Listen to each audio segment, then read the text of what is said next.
Hey family, Danny here. How are you? And today, my family, we are talking about American Psycho, the second edition, the second book. If you have not read the first one, gosh, you got to go to your comic book store and pick it up, guys. It is a doozy. If you're a fan of Bret Easton Ellis's novel or the movie, you will not be disappointed in this new medium. It is transferring very, very well.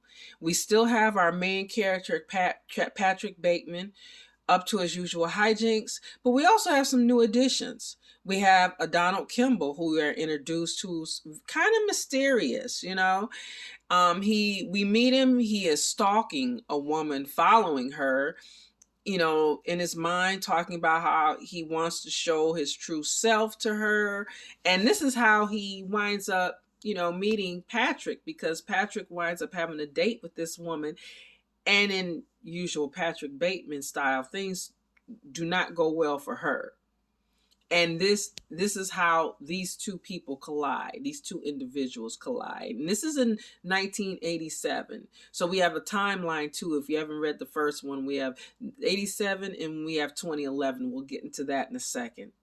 So he's very impressed with his new so-called friend and how he handles himself. And he feels, and the woman just becomes secondary. His obsession transfers to Patrick, and he literally states in the comic that this is someone who is worthy of my obsession. That there was nothing, that he found out this woman was basically nothing in his words, and that not worthy of his time, whereas Patrick is. We're also introduced to another character in 2011 named Charlene, and she's out with her friend at this bar drinking, having a good time.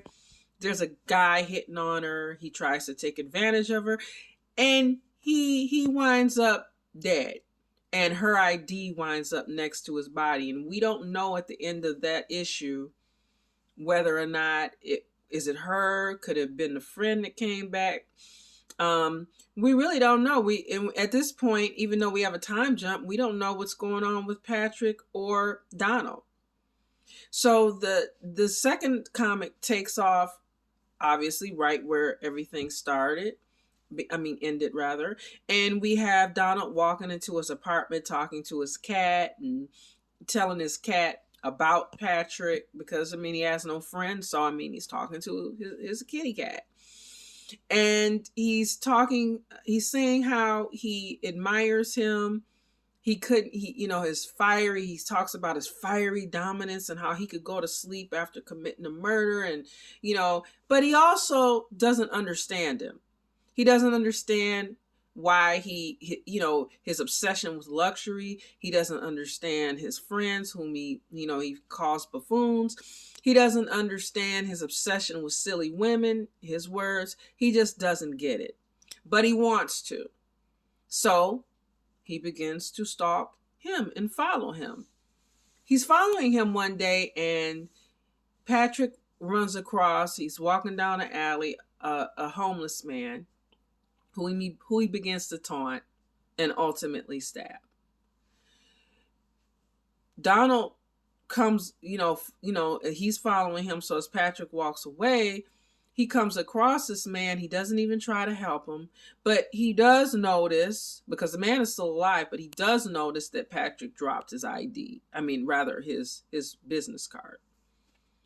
And now he knows his name, number, where he works. And he kind of feels like this is kismet, like this was meant to happen. So he tries to set up a meeting with him, but that doesn't work.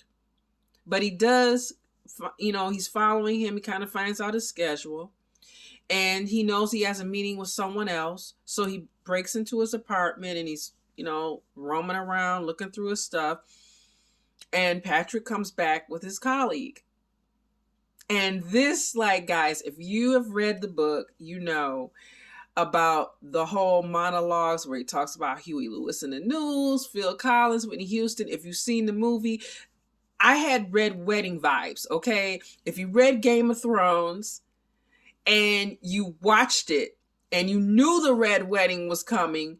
As it got closer, you were like, yes, just like with Walking Dead. If you had read the graphic novels, you were waiting. I knew people who were waiting for the Whisperers, like on bated breath, like, because I didn't read all of those. I read some, so I wasn't familiar with the Whisperers. So I had friends that were like, dude, when are the Whisperers coming? I'm like, this must really be awesome. So this iconic scene of him coming out with the raincoat and talking about Huey Lewis and the News, his opinion on Four and their album and what was the best songs, and as he's talking, you knew what was what was coming next. I mean, it's truly, truly iconic. So, needless to say, he goes to work.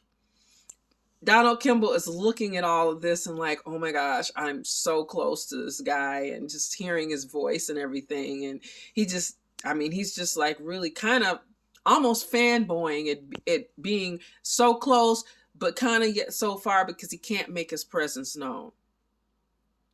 So now he's even more roped into Patrick and who he is and what he is. And as Patrick leaves after this, the guy in the struggle, there's some money dropped. Donald picks up the money. He goes promptly go get a suit, because now he's like, I got to infiltrate this guy's life. And in order to do this, he knows he needs to look the part, because he sees he's already found out and learned enough about Patrick to know this is a person that not anybody can just come into his life. You have to be on a certain level. So he's got to look the part and he's got to act the part. So he's he's formulating that in his mind. Where meanwhile, back at the ranch, we have Charlie. We jumped to 2011, so we got Charlie still here, right? So she wakes up to a surprise. There's blood on her. She's disorientated. She really doesn't know what happened because she had been drinking a lot the previous night. And before she can even kind of get that going on in her mind, there's a knock on the door, and it's the police. And they're letting her know that her ID was found at the scene of a murder. Now she's freaking out because she doesn't remember what happened, and she doesn't know. And so she does think kind of fairly quickly. I was kind of impressed. She lets them know that, yes, I did meet up with this guy. I don't remember. I'm honest. She was honest about the fact that she had drank a lot. She didn't remember, and that he had tried to take advantage of her. And the police were kind of like, well, it sounds like he's a jerk, and you can't get your license back. You're gonna have to go back to DMV. She lets them know that her friend was with her. And she lets them know she could have dropped it in the club, outside the club. Like I said, she was very honest about that part of it. She was actually honest about everything because she really doesn't remember. And so they let her know, like I said, you got to go back to the DMV and let your friend know that we're going to have to talk to her. And that's kind of where we end with all of this mystery hanging. Is it Charlie? Charlene? Could it have been her friend? Kind of like a revenge thing. Could it be Patrick or Donald? Because they would be probably anywhere between mid-40s to early 50s. So it wouldn't be impossible for them to, be still running around and be active. We don't know. But guys, I'm just so psyched and loving this. I'm on the edge of my seat because, like I said, the combination of old and new, of having that Patrick Bateman, that cool rockin' Patrick Bateman, and also having new characters, I think is awesome. And like I said earlier, when it works, it works. We saw it in True Blood. If you read the books, that Tara's character and Lafayette's character were not what they were in the series, in the HBO series, not at all.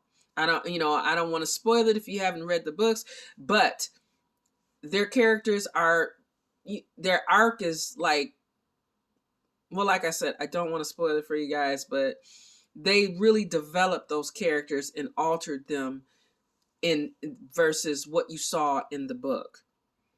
In fact, Lafayette's fate was given to someone else in the series. What happens to him in the books was kind of like a Carl and a Judith thing, where they gave his end to someone else. And it worked because I mean, who didn't love Lafayette all the way to the end, or Tara and her friendship with Suki and everything else? And Walking Dead, come on now, Daryl, just Daryl alone, and I'm sure there were more changes, but that's the biggest one that I'm familiar with. Like I said, I only read some of the graphic novels, not all, but I mean, we wouldn't have had Daryl. So that change works. So I'm loving it, the old and the new. It's definitely worth a look-see. I'll post some pictures from the comic on my Instagram, but we also have coming up, I wanted to tell you guys, I'm going to be doing a countdown to Christmas, and I'm going to be doing some of the great Christmas comics that have came out this past week. We're going to be looking at, Batman and Santa Claus. We're going to be looking at Sabrina, Archie, DC. So in general, so we're going to be looking at quite a few interesting comics every week. So look out for that. Starting tomorrow, maybe even tonight. I might even drop one tonight. Let me know how you're liking American Psycho. Let me know what Christmas comics you pick up this past week. And stay safe out there, and love you guys, and stay different. Bye.